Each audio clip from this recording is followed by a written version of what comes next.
দেখো আজকে আমি এই পিঠেটা যেহেতু পৌষ মাস চলছে, আবার তার উপরে আজকে বৃহস্পতিবার, তো এই দেখো এই পিঠেগুলো বানাচ্ছি।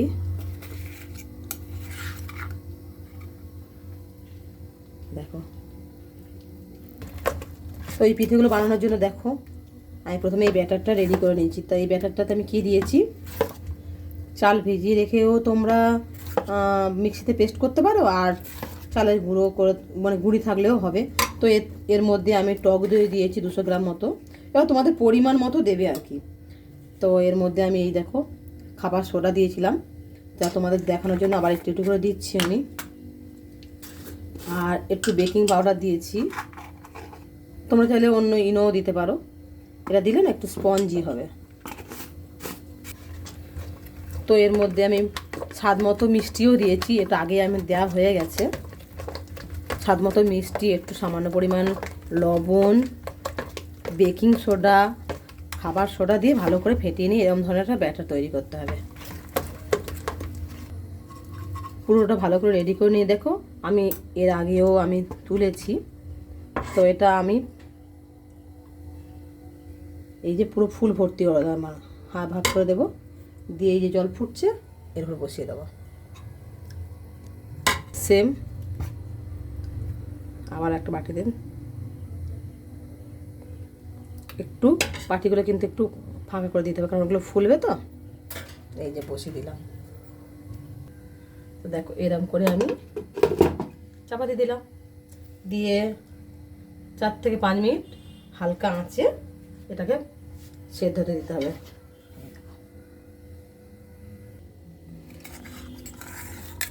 দেখো কেমন স্পঞ্জি হয়েছে, দেখো দেখো বুঝতেই পারছো চচ্চড়া নেই। এই যে দেখো আমি একটু তাড়াতাড়ি হওয়ার জন্য একটু ইডলি মেকারেও কিছুটা দিয়ে দিয়েছি। এইরকম ফুলে গেছে আমার, একদম কম কম করে দিয়েছিলাম।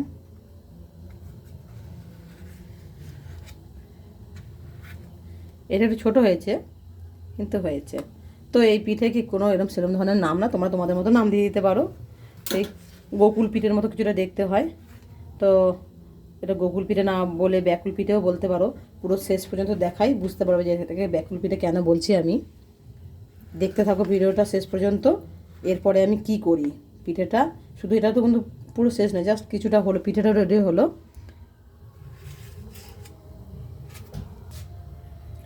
তো দেখো ইডলি মেকারে এগুলো করেছি, ইডলি স্ট্যান্ডে একটু পাতলা পাতলা হয়েছে, আর এটা কিন্তু আমি বাটিতে করেছি।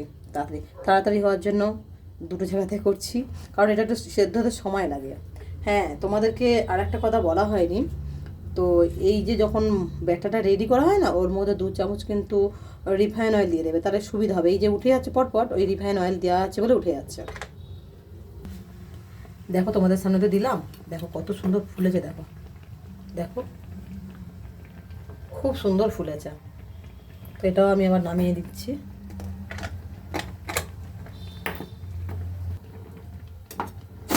গরম হয়ে গেছে। সত্যি কথা বলতে কি বলতো, আমার রান্নাঘরের জায়গাটা খুবই ছোট।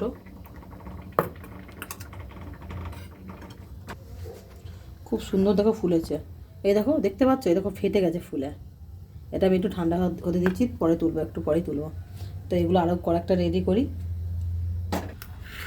তো বন্ধুরা দেখো কত সুন্দর স্পঞ্জি হয়েছে, দেখো।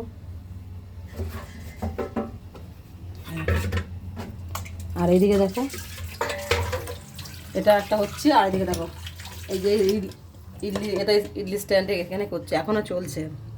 আর এই দেখো কত সুন্দর, দেখেছো কত সুন্দর স্পঞ্জি হয়েছে। এই যে এতগুলো হয়েছে, এরপরেও দেখতে থাকো, এখনও কিন্তু শেষ হয়নি।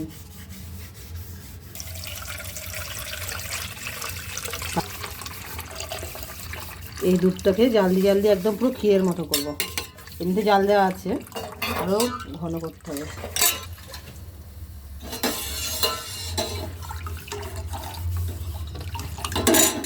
এর মধ্যে দেবো পাউডার দুধ। তো এর মধ্যে দেখো কিছুটা এলাচ দিয়ে দিচ্ছি আমি, এলাচগুলোকে একটু ফাটিয়ে দিচ্ছি যাতে স্মেলটা ভালো হয়। এলাচগুলো বেশ ভালো দিয়েছে দোকান থেকে, কাকু ভালো নিয়ে আসছে, বেশ বড় বড় আছে এলাচগুলো।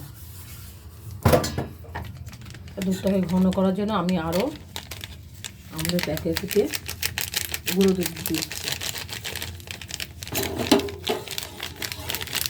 তো হালকা তো উষ্ণ গরম হলে দিয়েছে, নাহলে কেটে দিলে যাওয়ার সম্ভাবনা আছে। খুব গরম হলে দুধটা দিলে কেটে যাওয়ার সম্ভাবনা। তুমি বুঝতে পারছো দুধটা কত ঘন হয়েছে, আরও ঘন করতে হবে, তবে টেস্ট লাগে খেতে। এর মধ্যে আরও দেওয়া হবে কাজু, কিশমিশ। তোমরা চাইলে পেস্তাও দিতে পারো, কিন্তু আমি দিলাম না, আমার কাছে পেস্তা নেই এই মুহূর্তে।